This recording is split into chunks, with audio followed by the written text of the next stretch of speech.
A billionaire CEO stood frozen in disbelief as his child's nanny, someone without a college degree, fixed what 15 of his top engineers couldn't.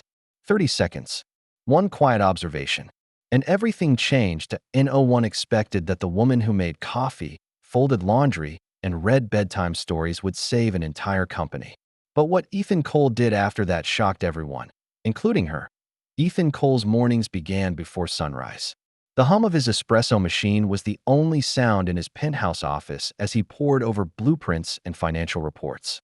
To the world, he was untouchable. Sharp suits, sharper instincts, and a mind that built one of the most innovative tech companies in the country. But behind the polished exterior, Ethan was exhausted. A single father juggling board meetings and bedtime stories, haunted by the feeling that he was failing both as a CEO and a dad. Then there was Clara Hayes, the quiet nanny who ran his home like clockwork. She wasn't flashy. Her clothes were simple, comfortable jeans, soft sweaters, hair tied neatly back, but her presence carried calm authority. She was patient with his son, Michael, a curious 6-year-old who missed his late mother terribly. Clara didn't have fancy degrees or business titles. Just empathy, observation, and an unshakable kindness that made her invaluable. Ethan barely noticed how she lingered near the garage each morning, watching the engineers test his company's new AI-powered prosthetic arm, that a project meant to revolutionize mobility for veterans. But the device kept failing. Every test ended in frustration and silence. 15 engineers, 3 weeks, 0 progress. The board demanded results. Investors threatened to pull funding. Ethan's sleepless nights grew longer. Then one morning, as Michael and Clara brought Ethan lunch at the lab, something unexpected happened. While the engineers debated algorithms and torque settings, Clara quietly knelt beside the arm. She tilted her head, squinting at a joint connection, then whispered, "It's not broken. It's just not aligned properly." A few quick adjustments later, the arm powered on smoothly, perfectly. The room went silent, and for the first time in weeks, Ethan smiled. "Before we continue with this incredible journey, I spent countless hours researching and crafting this story to bring you something truly meaningful. If stories like this touch your heart, and you want to see more acts of kindness that restore faith in humanity, please subscribe and hit the notification bell. It truly helps these stories reach others who need them most." Have you ever witnessed an act of kindness that completely changed your perspective? Share your story in the comments below.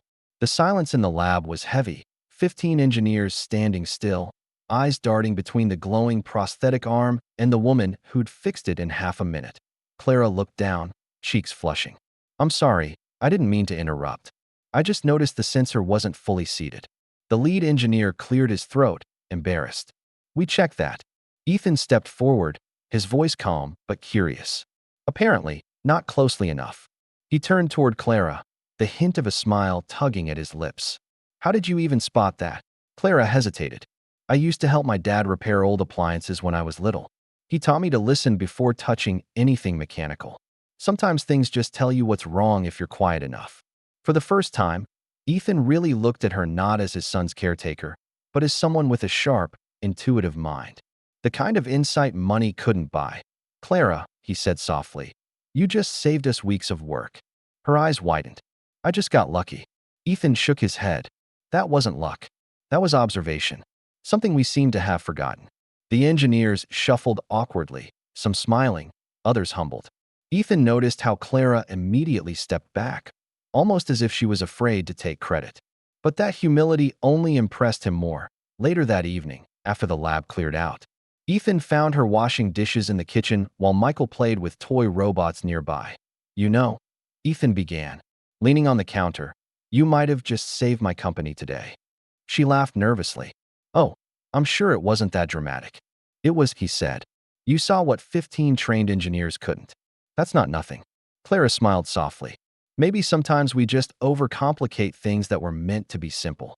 Ethan nodded, realizing her words weren't just about machines, but about life itself. That night, as Michael fell asleep clutching his toy robot, Ethan replayed the scene in his mind. There was something extraordinary about Clara, something genuine, unfiltered, and deeply human. And for the first time in years, he felt hopeful. Over the next few weeks, things began to shift quietly in the Cole household. Ethan found himself lingering in the kitchen more often, drawn by the sound of Clara's laughter with his son, Michael. She had a way of turning even small moments that burnt pancakes, spilled juice, into adventures filled with joy. But it wasn't just her warmth with Michael that stood out. Clara started spending small bits of her free time in the company's lab. The engineers, once skeptical, began to welcome her insights. "You've got a good eye," one of them admitted as she spotted another calibration error others missed. Ethan noticed it all, and he couldn't help but feel both admiration and guilt. She was a nanny, not an employee. Yet, she was doing more for his project's progress than anyone on the payroll. One late night. While reviewing data, Ethan found Clara asleep on the couch, a blanket over Michael, and a half-finished notebook of sketches beside her. They weren't just doodles. They were brilliant design notes for the prosthetic interface. Ethan picked up the notebook, all washing over him. "How long have you been working on this?" he whispered when she stirred awake. Clara sat up quickly, embarrassed. "Oh, I didn't mean to intrude. I just had some ideas." "It's silly, really." "Clara," Ethan said quietly, "this isn't silly. It's genius." But not everyone saw it that way. The next morning, his board of directors caught wind that the nanny had been in the lab. One of the senior engineers confronted him. "Sir, with respect, if we start taking advice from unqualified staff, we risk credibility. Investors will notice." Ethan's jaw tightened. "What investors will notice," he said, "is results." Still, the tension was real. Whispers circulated around the company. Clara began to pull back, feeling the weight of judgment. "I don't want to cause you trouble, Mr. Cole," she said one evening, her voice soft. "You've already done so much for me." Ethan looked at her, realizing the truth in her words and the risk she now carried because of him. He took a deep breath. "Clara, you didn't cause trouble. You reminded me what real innovation looks like, and I'm not going to let anyone make you feel small for that." But even as he said it, he knew a storm was coming. When the storm hit, it hit hard. A week later, a leaked memo surfaced online. Someone had anonymously revealed that Ethan Cole's multi-million-dollar prototype had been fixed by a nanny. Investors panicked. Shareholders demanded answers, and overnight, Ethan's credibility hung by a thread. Clara was devastated. "I'm so sorry," she said through tears, standing at the doorway with her bag packed. "I never meant to embarrass you. I'll resign immediately." But Ethan stopped her. "No, Clara, you're not the problem. You're the solution." That same afternoon, Ethan called an emergency press conference. Cameras flashed as he stepped onto the stage, flanked by executives and engineers. Then, to everyone's surprise, he invited Clara to join him. "This woman," he said, his voice steady, "saved not just our project but our purpose. She saw what we missed because she wasn't trapped in our arrogance." Sometimes, genius doesn't come with a title. It comes with humility and heart. The crowd was stunned. Clara froze, clutching the microphone as whispers rippled through the room. I just noticed something out of place," she said shyly. "Anyone could have done it." Ethan smiled. "Maybe, but no one did, except you." What followed was a turning point, not just for the company, but for everyone watching. The story went viral within hours. Headlines read, "Nanny outsmarts engineers and CEO calls it leadership lesson of a lifetime." Days later, Ethan offered Clara a permanent role, lead innovation advisor. At first, she laughed, thinking he was joking. But he wasn't, and when she hesitated, saying, "I don't belong in boardrooms," Ethan replied softly, "You belong anywhere your mind takes you." Clara accepted, and from that moment on, she became the quiet force that reshaped the company's culture. Ethan's firm grew stronger, built on collaboration, not competition. And between late nights of sketches and coffee-fueled brainstorming, something deeper began to bloom. Trust, laughter, and an unspoken bond neither had expected. A year later, during the company's anniversary gala, Ethan raised a toast to Clara. "She reminded us," he said, looking at her fondly, "that true intelligence isn't about what's on paper. It's about what's in the heart." The room erupted in applause. But for Ethan and Clara, the loudest moment was the quiet one, the glance that said everything words never could. A year had passed since that life-changing day when a nanny fixed what 15 engineers couldn't. Ethan Cole's company had not only recovered, it had thrived. The project Clara saved became a groundbreaking success, transforming industries and earning global recognition. But the most remarkable transformation wasn't corporate. It was personal. Ethan had learned to slow down. He spent more mornings making pancakes with his son, more afternoons in laughter than in meetings.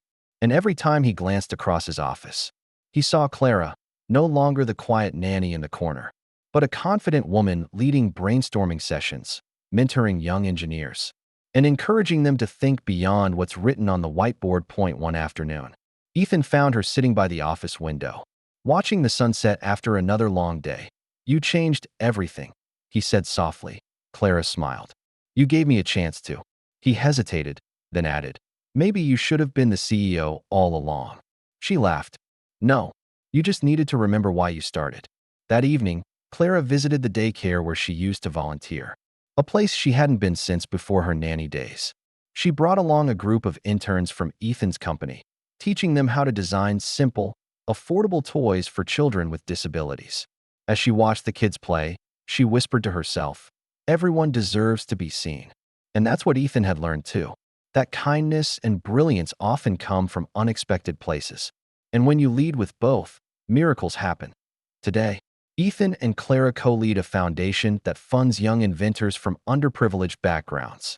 They call it the Second Look Initiative, inspired by the simple truth that sometimes all it takes to change the world is taking another look and seeing what others miss. Ethan still jokes that 15 engineers failed a test one nanny aced. But Clara always counters with, "They didn't fail, they just needed a new perspective." And that's what makes their story unforgettable. Stories like this remind us that extraordinary kindness doesn't always look heroic. Sometimes it's quiet, thoughtful, and unexpected, like someone who dares to see what everyone else overlooks.